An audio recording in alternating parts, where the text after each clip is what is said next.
بسم اللہ الرحمن الرحیم۔ السلام علیکم ورحمۃ اللہ وبرکاتہ۔ ناظرین گرامی، آج کی اس ویڈیو میں ہم سانحہ کربلا اور اس کا پس منظر بیان کریں گے۔ حضرت امام حسین رضی اللہ عنہ نے اپنے اہل خانہ کے ہمراہ مکہ مکرمہ پہنچ کر وہیں رہنا شروع فرما دیا۔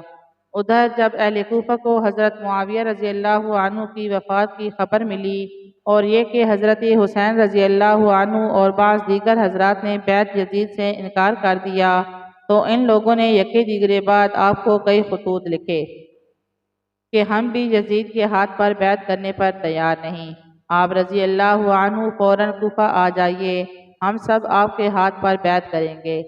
اس طرح کئی خطوط جمع ہو گئے اور بعض لوگ تو وہاں سے وفد کی شکل میں بھی آپ رضی اللہ عنہ کے پاس مکہ آئے اور کوفہ آنے کی دعوت دی، مگر آپ رضی اللہ عنہ نے اپنی حکمت اور دانشمندی سے یہ کیا کہ بجائے خود جانے کے اول حالات کی تحقیق کے لیے اپنے چچا زاد بھائی حضرت مسلم بن عقیل کو کوفہ روانہ کیا۔ وہ کوفہ پہنچ کر مختار بن ابی عبید سقفی کے گھر پر مقیم ہوئے۔ یہاں کے لوگوں کی آپ کے پاس آمد و رفت شروع ہو گئی اور آپ نے دیکھا کہ یہاں کے مسلمان یزید کی بیعت سے متنفر اور حضرت امام حسین رضی اللہ عنہ کی بیعت کے لیے بے چین ہیں۔ چنانچہ آپ نے امام حسین رضی اللہ عنہ کے لیے بیعت خلافت شروع کر دی۔ چند روز میں صرف کوفہ سے 18,000 مسلمانوں نے امام حسین رضی اللہ عنہ کے لیے بیعت کر لی اور یہ سلسلہ روز بروز بڑھتا جا رہا تھا۔ یہ صورتحال دیکھ کر مسلم بن عقیل کو اطمینان ہو گیا کہ حضرت حسین رضی اللہ عنہ اگر یہاں تشریف لے آئیں تو واقعی ایک صحیح اور معیاری خلافت قائم ہو جائے گی۔ اس لیے انہوں نے ہدایت کے موافق حضرت حسین رضی اللہ عنہ کو خط لکھ کر کوفہ آنے کی دعوت دے دی، مگر اللہ کا کرنا ایسا ہوا کہ یہ خط لکھنے کے بعد یہاں کوفہ میں حالات یکسر بدلنا شروع ہو گئے۔ یزید کی طرف سے صحابی رسول حضرت نعمان بن بشیر رضی اللہ عنہ کوفہ کے حاکم تھے اور یہ اہل بیت کے معاملے میں چونکہ ہمدرد اور نرم تھے، اس لیے یزید نے ان کو معزول کر کے بصرہ کے گورنر عبید اللہ بن زیاد کو بصرہ اور کوفہ دونوں کا حاکم بنا دیا اور اس کو خط لکھا کہ فوراً بصرہ سے کوفہ پہنچ کر مسلم بن عقیل کو گرفتار کرے اور قتل کر دے یا کوفہ سے نکال دے۔ جیسے ہی یہ خط ملا تو ابن زیاد اپنے ساتھ مسلم بن عمر باہلی اور شریک بن اعور کو اپنے ہمراہ لے کر کوفہ کی طرف روانہ ہو گیا۔ کوفہ پہنچتی ہی اگلے روز صبح ہی ابن زیاد نے اہل کوفہ کو جمع کر کے ایک سخت تقریر کی، جس میں اس نے اپنی مخالفت اور بغاوت کرنے والوں کو بہت ڈرایا۔ ادھر مسلم بن عقیل جو اب تک مختار بن ابی عبید کے گھر مقیم تھے، ان کو جب ابن زیاد کی تقریر کا علم ہوا تو وہ مخبری کے ڈر سے ان کا گھر چھوڑ کر ہانی بن عروہ کے گھر آ گئے۔ شریک بن اعور جو کہ ابن زیاد کے ساتھ بصرہ سے کوفہ آیا تھا مگر اہل بیت سے محبت رکھنے کے سبب ابن زیاد سے جدا ہو کر ہانی بن عروہ کا مہمان اور ہمراز ہو گیا تھا، یہ بیمار پڑا تو ابن زیاد نے یہ پیغام بھیجا کہ آج شام کو میں شریک بن اعور کی عیادت کے لیے آؤں گا۔ شریک بن اعور نے اس موقع کو غنیمت جان کر مسلم بن عقیل سے کہا، یہ فاسق و فاجر آج شام کو میری عیادت کے لیے آنے والا ہے، جب یہ آ کر بیٹھے تو آپ چپکے سے اس پر حملہ کر کے اسے قتل کر دیں اور یاد رکھنا کہ اس موقع کو ہاتھ سے جانے نہ دینا۔ شام کو ابن زیاد آیا اور کافی دیر بیٹھا رہا مگر مسلم بن عقیل نے اسے قتل نہ کیا۔ جب وہ چلا گیا تو شریک بن اعور نے مسلم بن عقیل سے پوچھا کہ آپ نے کس وجہ سے اس کو قتل نہیں کیا؟ آپ نے فرمایا، میں اس حدیث شریف کی وجہ سے رک گیا کہ ایمان ہیلہ کے ساتھ اچانک قتل کرنے سے منع فرمایا ہے، لہٰذا کسی مومن کے لیے جائز نہیں کہ وہ کسی مومن کو بہانے سے اچانک قتل کر دے۔ پھر شریک بن اعور اسی بیماری میں 3 دن بعد انتقال کر گئے تھے۔ یہاں یہ ایک بات قابل ملاحظہ ہے کہ مسلم بن عقیل کو جس شخص یعنی ابن زیاد کے ہاتھوں اپنی موت سامنے نظر آ رہی ہے کہ وہ جب سے آیا ہے ان کو تلاش کروا رہا تھا، وہ اس طرح ان کے قابو میں ہے کہ بیٹھے بیٹھے اسے ختم کر سکتے ہیں، مگر اہل حق اور خصوصاً اہل بیت کی ان مقدس ہستیوں کی اتباع سنت دیکھیے تو اس وقت بھی ان کا ہاتھ نہیں اٹھتا۔ یہی اہل حق کی نشانی ہے کہ وہ اپنے ہر اقدام سے پہلے کتاب و سنت کو دیکھتے ہیں۔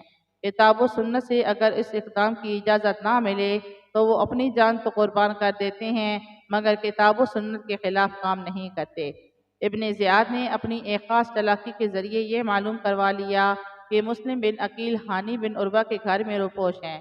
چنانچہ ابن زیاد نے ہانی بن عروہ کو اپنے دربار میں حاضر کرایا اور اس پر بہت تشدد کیا۔ ادھر شہر میں مشہور ہو گیا کہ ہانی بن عروہ قتل کر دیے گئے ہیں۔ جب یہ خبر عمر بن حجاج کو پہنچی تو وہ قبیلہ مزحج کے بہت سے جوانوں کو لے کر موقع پر پہنچے اور ابن زیاد کے مکان کا محاصرہ کر لیا۔ ابن زیاد کے کہنے پر قاضی شریح نے مکان سے باہر آ کر لوگوں کو تسلی دی کہ ہانی کو قتل نہیں کیا گیا، وہ صحیح سالم ہیں۔ اس پر وہ نوجوان واپس چلے گئے۔ ہانی بن عروہ کے متعلق شہادت کی خبر اور اس کے خلاف قبیلہ مزحج کے ہنگامہ اور ابن زیاد کی قصر مکان کے محاصرہ کی اطلاع جب مسلم بن عقیل کو ملی تو وہ بھی مقابلے کے لیے تیار ہو کر نکلے۔ اپنے ساتھیوں کو جمع کیا، 4000 آدمی جمع ہو گئے۔ مسلم بن عقیل اور ان کے ساتھیوں نے ابن زیاد کے قصر کا محاصرہ کر لیا۔ ادھر ابن زیاد نے اثر و رسوخ والے لوگوں کو ان محاصرہ کرنے والوں کے پاس بھیج دیا کہ تم جا کر ان لوگوں کو مال و حکومت کا لالچ دے کر یا حکومت سے ڈرا دھمکا کر جس طرح بھی ہو انہیں مسلم سے جدا کر دو۔ چنانچہ وہ متفرق ہونا شروع ہو گئے، یہاں تک کہ مسلم کے ساتھ صرف 30 آدمی رہ گئے۔ بے وفائی اور دھوکہ دہی کا یہ منظر دیکھ کر مسلم بن عقیل یہاں سے واپس ابواب کندہ کی طرف چلے۔ جب دروازے پر پہنچے تو دیکھا کہ ان کے ساتھ ایک آدمی بھی نہیں رہا تھا۔ اب وہ اکیلے رہ گئے تھے، ان کے ساتھ کوئی ایک شخص بھی نہیں تھا جو کم از کم انہیں کوئی راستہ بتاتا، کوئی تسلی ہی دیتا اور اپنے گھر میں ٹھکانہ ہی دے دیتا۔ آپ اکیلے ہی اپنے طور پر بس چلے جا رہے تھے۔ اندھیرا چھا چکا تھا اور آپ تنہے تنہا کوفہ کی گلی کوچوں میں پریشان پھر رہے تھے کہ اب کدھر جائیں۔ بالآخر ایک گھر کے دروازے پر پہنچ کر دروازہ کھٹکھٹایا۔ ایک عورت باہر نکلی جسے توحا کہا جاتا تھا اور وہ اشعث بن قیس کی باندی تھی۔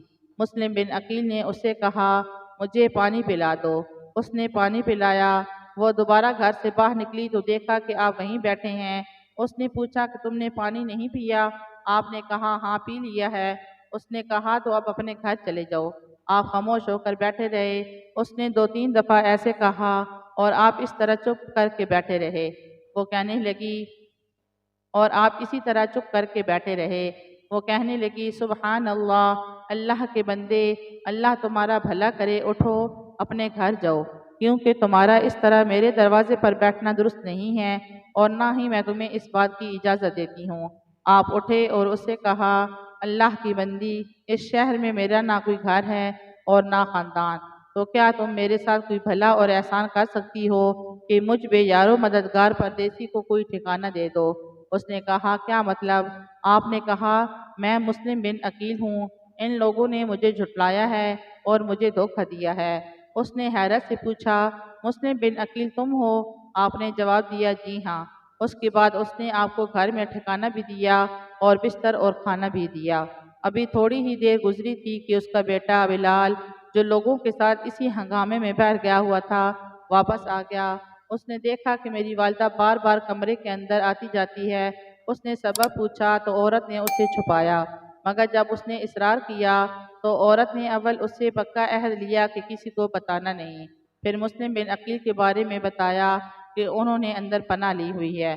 ادھر جب ابن زیاد نے دیکھا کہ قصر کا محاصرہ ختم ہو گیا ہے اور لوگ مسلم کو چھوڑ گئے ہیں تو اس نے شہر کے مرکزی دروازے پر پہرہ لگا کر مسلم بن عقیل کو ڈھونڈنے کے لیے گھروں کی تلاشی کرانا شروع کرا دی۔ آخر اس عورت کے مذکورہ بیٹے بلال بن اسید نے مخبری کر کے مسلم بن عقیل کا پتہ بتا دیا۔ چنانچہ ابن زیاد نے انہیں گرفتار کرنے کے لیے محمد بن اشعث کی سرگردگی میں 70 سپاہیوں کا ایک دستہ بھیج دیا۔ مسلم بن عقیل نے جب ان کی آوازیں سنی تو تلوار لے کر دروازے پر آ گئے اور ان سے 2 دفعہ مقابلہ کیا اور ان سب کو پیچھے بھگا دیا۔ بالآخر گرفتار کر لیے گئے اور گرفتاری کی حالت میں جب ان کے ساتھ جا رہے تھے تو راستے میں آنکھوں سے آنسو جاری ہو گئے۔ یہ دیکھ کر ان مخالفین میں سے ایک آدمی نے کہا مسلم جو لوگ ایسا اقدام کرتے ہیں جو تم نے کیا ہے، جب وہ پکڑے جائیں تو رویا نہیں کرتے۔ ابن عقیل نے فرمایا مجھے اپنے رب کی قسم میں اپنی جان کے لیے نہیں رو رہا، بلکہ میں حضرت حسین اور آل حسین رضی اللہ عنہ کی جانوں کے لیے رو رہا ہوں، جو معیری تحریر پر کل یا پھر آج مکہ مکرمہ سے کوفہ کی طرف روانہ ہو چکے ہوں گے اور یہاں پہنچ کر تمہارے ہاتھوں اسی بلا میں گرفتار ہوں گے جس میں گرفتار ہوں۔ اس کے بعد مسلم کو ابن زیاد کے پاس پہنچا دیا گیا۔ ابن زیاد نے حکم جاری کر دیا کہ اسے قصر امارت یعنی ابن زیاد کے محل کی اوپر والی منزل پہ لے جاؤ اور سر کاٹ کر نیچے پھینک دو۔ سیدنا حضرت مسلم بن عقیل رضی اللہ عنہ اوپر لے جائے گئے۔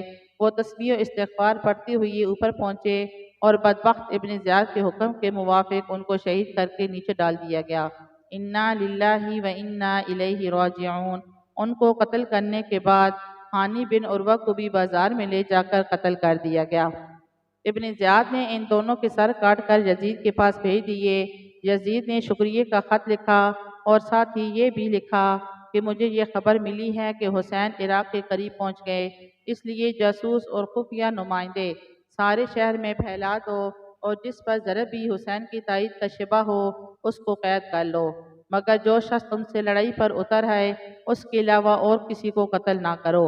ادھر حضرت امام حسین رضی اللہ عنہ کے پاس اہل کوفہ کے 150 خطوط اور بہت سے وفود پہلے پہنچ چکے تھے۔ پھر مسلم بن عقیل نے وہاں کے 18,000 مسلمانوں کی بیعت کی خبر کے ساتھ ان کو کوفہ کے لیے دعوت دے دی، تو حضرت حسین رضی اللہ عنہ نے کوفہ جانے کا عزم کر لیا۔ جب یہ خبر لوگوں میں مشہور ہوئی تو بہت سارے حضرات نے آ کر ان کو کوفہ جانے سے روکا۔ ان حضرات کا کہنا تھا کہ اہل عراق اور کوفہ کے وعدے اور ان کی بیعتیں قابل بھروسہ نہیں ہیں۔ یہ لوگ قدیم سے عہد شکن اور بے وفا چلے آ رہے ہیں، اس لیے وہاں جانے کا فائدہ شاید حاصل نہ ہو سکے گا، لہٰذا آپ کو وہاں نہیں جانا چاہیے۔ مگر حضرت عبداللہ بن زبیر کی رائے جانے کی تھی۔ ان کا منشا شاید یہ تھا کہ اہل عراق حضرت حسین رضی اللہ عنہ کے اہل بیت اور خاص طور پر نواسہ رسول ہونے کی نسبت سے آپ رضی اللہ عنہ کے ہاتھ پر دل و جان سے بیعت کر لیں گے۔ اس طرح حضرت امام حسین رضی اللہ عنہ کے ذریعے ایک صحیح اسلامی خلافت کا قیام جلد اور بآسانی وجود میں آ جائے گا۔ خاص طور پر حضرت عبداللہ بن عباس رضی اللہ عنہ نے نہایت ہمدردی کے لہجے میں حضرت حسین رضی اللہ عنہ کو 2 مرتبہ مشورہ دیا کہ آپ رضی اللہ عنہ نہ جائیں۔ اہل کوفہ عہد شکن لوگ ہیں، مگر امام حسین رضی اللہ عنہ اپنے نزدیک وقت کی ایک اہم دینی ضرورت سمجھ کر رضائے الہی کے لیے عزم کر چکے تھے۔ مشورہ دینے والوں نے ان کو ممکنہ خطرات سے آگاہ کیا، لیکن مقصد کی اہمیت نے ان کو خطرات کا مقابلہ کرنے کے لیے آمادہ کیا اور پیچھے ہٹنے کے بجائے آگے بڑھنے پر اکسایا۔ بالآخر 8 ذی الحجہ 60 ہجری کو آپ رضی اللہ عنہ مکہ مکرمہ سے کوفہ کے لیے روانہ ہو گئے۔ حضرت عبداللہ بن جعفر کو جب آپ رضی اللہ عنہ کی روانگی کا علم ہوا تو انہوں نے اپنے بیٹے کے ہاتھوں حضرت حسین رضی اللہ عنہ کو خط روانہ کیا جس میں ان کو مکہ واپسی کا مشورہ دیا۔ جب یہ خط حضرت حسین رضی اللہ عنہ کو پہنچایا گیا تو آپ نے اپنے اس عزم کوفہ کو اس طرح برقرار رکھا اور اپنے اس عزم کی ایک اور وجہ بھی بیان کی کہ میں نے رسول اللہ صلی اللہ علیہ وسلم کو خواب میں دیکھا ہے، مجھے آپ صلی اللہ علیہ وسلم کی طرف سے حکم دیا گیا ہے، میں اس حکم کے بجا آوری کی طرف جا رہا ہوں، خواہ مجھ پر کچھ بھی گزر جائے۔ بالآخر کسی چیز نے حضرت امام حسین رضی اللہ عنہ کے عزم میں کوئی کمزوری پیدا نہ کی اور وہ کوفہ کے لیے روانہ ہو گئے۔ ابن زیاد جو کوفہ پر اس کے لیے حاکم مقرر کیا گیا تھا، وہ امام حسین کے مقابلے میں سخت سمجھا گیا تھا۔ اس کو جب حضرت حسین رضی اللہ عنہ کی روانگی کی اطلاع ملی تو اس نے اپنی پولیس کے افسر حسین بن نمیر کو آگے بھیجا کہ قادسیہ پہنچ کر مقابلہ کے انتظامات مکمل کرے۔ حضرت حسین رضی اللہ عنہ اور ان کے وفادار ساتھی سفر طے کر رہے تھے اور ادھر حسین بن نمیر نے حر بن یزید کو 1000 سواروں کی فوج دے کر آپ رضی اللہ عنہ کے مقابلہ کے لیے قادسیہ سے آپ کی طرف روانہ کر دیا تھا۔ چنانچہ حر بن یزید اور اس کا لشکر آ کر حضرت حسین رضی اللہ عنہ کے مقابلے میں ٹھہر گئے۔ حر نے کہا، مجھے آپ سے جنگ کرنے کا حکم نہیں دیا گیا، بلکہ یہ حکم ہے کہ میں آپ سے اس وقت تک جدا نہ ہوں جب تک آپ کو کوفہ نہ پہنچا دوں۔ حر مع اپنے لشکر کے حضرت حسین رضی اللہ عنہ کے ساتھ ساتھ چلتا رہا۔ اسی اثناء میں حضرت حسین رضی اللہ عنہ نے ایک اہم تقریر کی جو حضرت حسین رضی اللہ عنہ کے اس سفر کوفہ کی غرض واضح کرتی ہے۔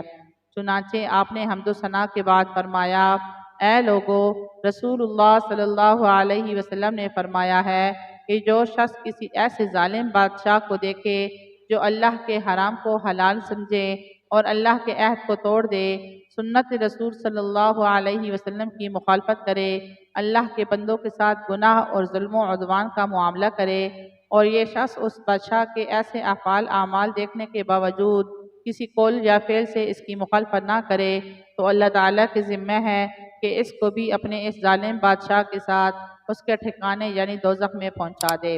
اور آپ کو یہ بھی معلوم ہے کہ یزید اور اس کے عمرہ حکام نے شیطان کی پیروی کو اختیار کر رکھا ہے، رحمان کی اطاعت کو چھوڑ رکھا ہے، زمین میں فساد پھیلا دیا ہے، حدود الہیہ کو معطل کر دیا ہے، اسلامی بیت المال کو اپنی ملکیت سمجھ لیا ہے، اور اللہ کے حرام کو حلال اور حلال کو حرام ٹھہرا رکھا ہے۔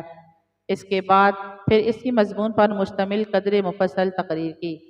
یہ دونوں لشکر جب مقام عینوا تک پہنچے تو ابن زیاد کی طرف سے ایک قاصد حر بن یزید کے پاس اس کا ایک خط لایا جس میں لکھا تھا، جس وقت تمہیں میرا یہ خط ملے تو حسین پر میدان تنگ کر دو اور ان کو کھلے میدان کے سوا کسی پناہ کی جگہ میں نہ اترنے دو، اور ایسے میدان کی طرف لے جاؤ جہاں پانی نہ ہو۔ پیچھے سے ابن زیاد نے عمر بن سعد کو 4000 فوج کے ساتھ مقابلے کے لیے بھیج دیا، اور عمر بن سعد کو یہ حکم بھی دیا کہ حسین اور ان کے ساتھیوں پر پانی بالکل بند کر دو۔ یہ واقعہ حضرت امام حسین رضی اللہ عنہ کی شہادت سے 3 دن پہلے کا ہے۔ اللہ اللہ، ظلم بر ظلم یہ ہوا کہ دریائے فرات کا وہ پانی جو انسانوں اور جانوروں ہر ایک کے لیے جاری تھا، رسول اللہ صلی اللہ علیہ وسلم کے گھرانے پر بالکل بند کر دیا گیا، یہاں تک کہ جب یہ سب حضرات پیاس سے بیتاب ہو گئے تو حضرت حسین رضی اللہ عنہ نے اپنے بھائی عباس بن علی کو 30 سوار اور 30 پیادوں کے ساتھ پانی لانے کے لیے بھیج دیا۔ پانی لانے پر عمر بن سعد کی فوج سے مقابلہ بھی ہوا، مگر بالآخر 20 مشکیزیں پانی کے بھر لائے۔ اس کے بعد حضرت حسین رضی اللہ عنہ کی عمر بن سعد سے ملاقات ہوئی تو آپ رضی اللہ عنہ نے ان سے فرمایا کہ ہمارے بارے میں آپ 3 صورتوں میں سے کوئی ایک اختیار کر لو۔ نمبر 1، میں جہاں سے آیا ہوں وہیں واپس چلا جاؤں۔ نمبر 2، یا میں یزید کے پاس جاؤں اور خود اس سے اپنا معاملہ طے کروں۔ نمبر 3، یا مجھے مسلمانوں کی کسی سرحد پر پہنچا دو، جو حال وہاں کے عام لوگوں کا ہوگا میں اسی میں بسر کروں گا۔ عمر بن سعد کو یہ شرائط اچھی لگیں تو اس نے ابن زیاد کو خط لکھا کہ مجھے حضرت حسین رضی اللہ عنہ نے 3 صورتوں کا اختیار دیا ہے، اور ظاہر ہے اس میں آپ کا مقصد پورا ہوتا ہے اور امت کی اس میں عافیت اور بہتری ہے۔ ابن زیاد بھی یہ 3 صورتیں پڑھ کر عمر بن سعد کے اس خط سے متاثر ہوا اور کہا کہ ہم نے اس کو قبول کیا، مگر بدبخت شمر بن ذیلجوشن نے ابن زیاد کو اس سے روکا اور کہا کہ آپ حسین کو اس پر مجبور کریں کہ وہ آپ کے پاس آ جائیں، پھر آپ چاہیں تو سزا دیں چاہیں معاف کر دیں۔ ابن زیاد نے شمر کی رائے قبول کر کے عمر بن سعد کو درج ذیل خط لکھا اور یہ خط خود شمر کے ہاتھ ہی عمر بن سعد کو روانہ کر دیا۔